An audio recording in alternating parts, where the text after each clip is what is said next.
Hello there everyone, nubkeks here, welcome back to Nub Raids, and we finally have news on the summoning events that are going to be happening during the Clan v Clan tournament that starts tomorrow. And by the way guys, as always, I will be streaming on my Twitch channel, twitch.tv/nubkeks, as soon as this kicks off. So basically, as soon as the countdown timer is done in game for Clan v Clan starting, I will be online and streaming for some of that Clan v Clan. Gonna be a bit shorter than usual. I usually do a decent chunky stream for Clan v Clan. It's going to be a little bit shorter this time, though, simply because we're hopefully moving into our new house this week. So I'm going to be going shopping. We're doing the IKEA trip.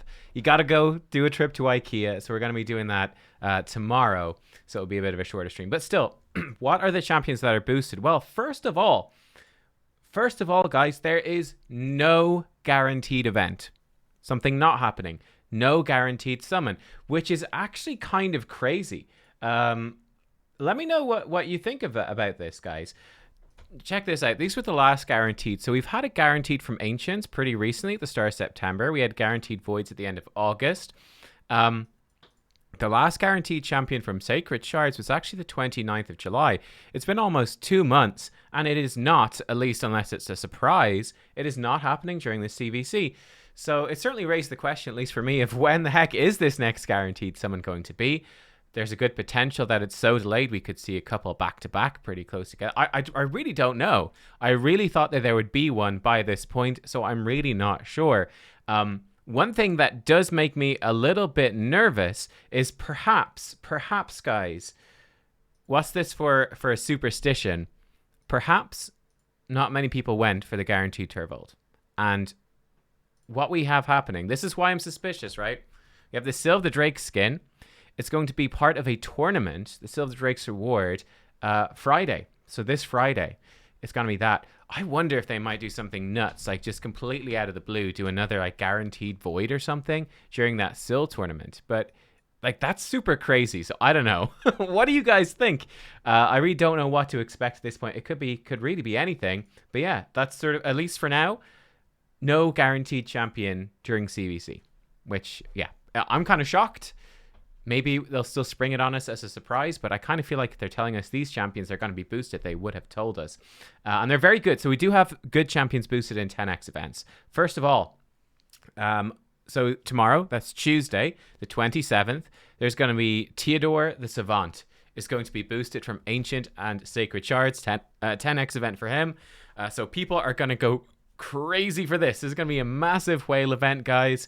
My goodness, Theodore The Savant, he's extremely strong, super OP. If it wasn't for Acrisia, I would say he's the most OP champion released recently, but I think Acrisia does have to take that crown. But he comes in and he just speedruns dungeons like there's no tomorrow. He's got AoE decrease speed A1. He has this one, he's got AoE poison place and poison sensitivity on enemies on a 3-turn cooldown, increase speed for your team. And then this is the move that's really special. He explodes poisons and HP burns, right? Explodes them after extending their duration by 1 turn, so you don't lose any duration. So what makes him so crazy is for speedrunning dungeons like like Ice Golem or Dragon, he himself can provide all the poisons, and then he keeps increasing their durations and exploding them, and it just ramps up and up and up. He can speed farm Dragon in like 50 seconds just by himself.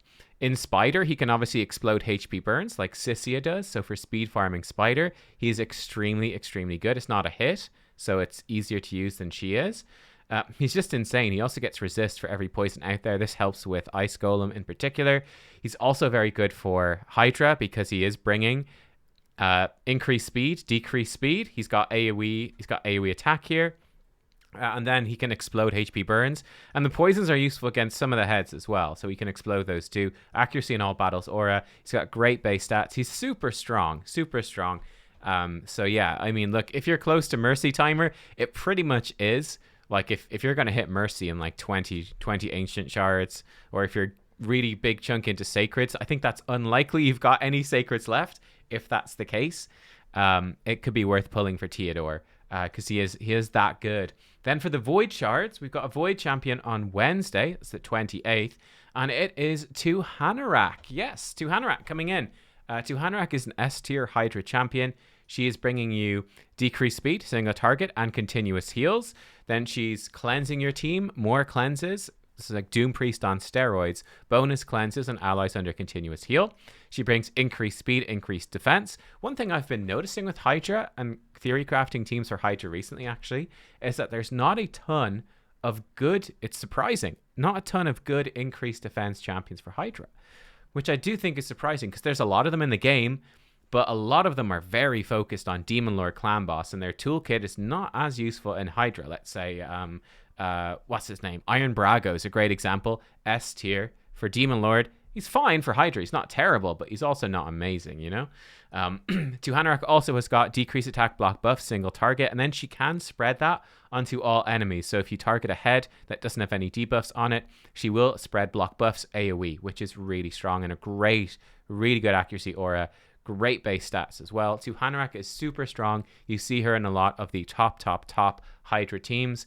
That being said, I don't know if you need to go crazy pulling for her, seeing as Ugo can also work and does well. Mighty Uko, we're getting this weekend, or this week anyway, probably. At least I'm pulling Mighty Uko during CvC, finally. I know a lot of you already have Mighty Uko already, but Mighty Uko is another sort of block buff, supportive type champion.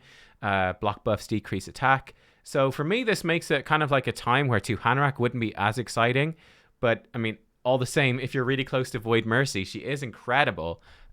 We know that there's further difficulties of Hydra coming, more Hydra heads coming. She's a champion that is just really fantastic to have, but it is just a 10x event. So there we go, guys. Look, what do you think? 2 10x events. I think they're both S tier champions, really. They're both extremely good. I'm just surprised there's no guaranteed event. And it really raises a question of what to expect. Another thing that is kind of crazy, guys, as well, is that we typically have a epic champion around Halloween. There's typically like a Halloween fusion followed by like an epic champion that is sometimes often somewhat Halloween, like spooky themed as well. But this year we actually had Negorio. The epic fusion came really early this year. So for me, there's actually a lot of questions at the moment that I feel like Raid are doing a few things that are kind of surprising. They've mixed things up. They're not following a super strict pattern. So who the heck knows what is going to happen? Who the heck knows? But yeah, again, like I said, in the short term, the suspicion for me is we're having a champion chase tournament for the Syl skin. I wouldn't be shocked if they threw in something crazy during that. It's going to be 2x voids, by the way, for that. I'm pretty sure it's 2x void shards upcoming weekend, but maybe something's going to happen. I really don't know at this point. Really don't know. Guys, thank you for watching. Hope you enjoyed. Let me know what you're going to do, and I'll see you next time. Bye-bye.